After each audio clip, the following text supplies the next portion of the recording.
Good morning, everybody. Hope your Sunday was a good one. This is Of Quiet Valor, Episode 3, The Boy Who Wouldn't Stay Dead.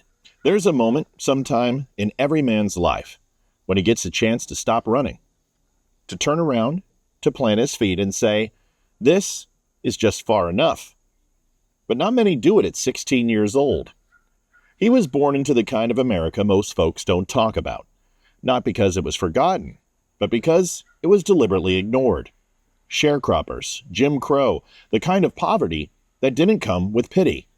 Just the expectation that you'd stay poor and grateful for that privilege. His mother died young. His father was broken by a system designed to keep him that way. And he was supposed to fall in line. But this kid, this skinny little thing with sharp eyes and a silent kind of strength, didn't get the memo. He paid attention. He asked questions. And when the world didn't answer, he went looking. By 15, he was organizing sit-ins, not the kind where you hold a sign and sing songs. The kind where you walk into a lunch counter that says whites only and order a coffee anyway. And wait and get called names and have food thrown at you. And you sit anyway. He got arrested, not once, not twice, but 45 times. He wasn't trying to be a martyr. He wasn't aiming to be a headline. He just didn't believe that being black meant being quiet. At 16, he boarded a bus for Birmingham, as part of a group later known as the Freedom Riders. He knew what might happen. They all did.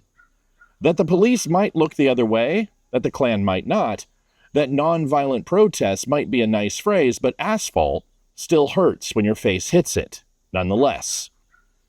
The bus was stopped, tires were slashed, windows smashed. They were dragged off one by one and beaten with fists, chains, and bats. They hit him in the head with a Coke bottle, and he went down, fast. They thought he was dead. They left him in the road like garbage. But he wasn't dead. He got up, bandaged his head, cleaned his blood from his shirt, got back on the bus. And then later, when a reporter asked him why, he said, "I don't know any other direction than forward." And that's exactly what he did. He led voter registration drives in places where the price of voting was your job, or, worse, your life. He walked back across bridges when he had been cracked open by state troopers and gas canisters. He bled in 3 different counties before he could even legally drink. He was arrested again and again. Sometimes he would smile for the mugshot, sometimes he wouldn't. But he never stopped showing up. You would think a man like that would be hardened, bitter, maybe even a little angry, but he wasn't. He was the most hopeful man you'd ever meet. Not naive, not blind, but hopeful.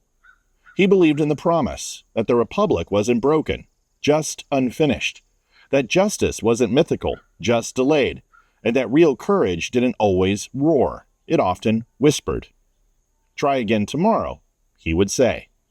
He was mocked, spat on, threatened, and still he marched. In suits that didn't fit, with shoes that wore out too fast, he walked through the belly of American history with a Bible in one hand and a blood-stained handkerchief in the other. Decades later, presidents would stand beside him, but they used to knock him down. Monuments would go up, but once upon a time, he was thrown in jail for reading a book at the wrong library. They would name bridges and schools after him, but they used to name riot squads for the sole purpose of stopping him. Funny how time works. He died just a few years ago, peacefully, they said, surrounded by family. His last words weren't bitter. They were grateful. "Thank you," he said. Not because it was over, but because he got to walk so far when the world told him not to walk at all. In these days and times, it's not okay to talk about a Democrat in a positive way. It's not okay to say a liberal once did something terrific. But in this case, they did. And you may know his name as John Lewis. Folks, I hope the story finds you well. People do amazing things no matter which side of the aisle they're on. They deserve to be recognized for it, even if we disagree with pretty much everything else they do. Thanks for watching the show. See you at 7 o'clock on Monday. Talk to you later.